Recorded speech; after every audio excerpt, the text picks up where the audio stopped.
दौरा कलसा रउएल आइबू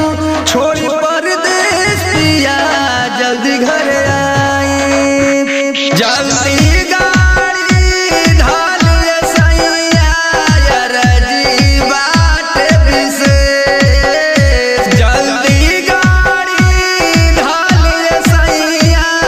रजी बाट विशेष दुखवा रही न कवनो कलेश दुखवा छठी मैया हरि है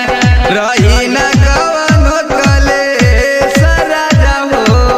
रही न कवनो कलेश रही न कवनो कलेश राजा हो।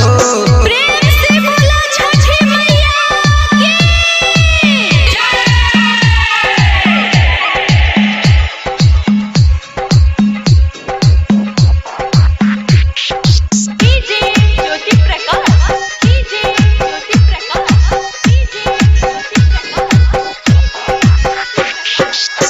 छबरल पिया जल्दी धौली रेल जी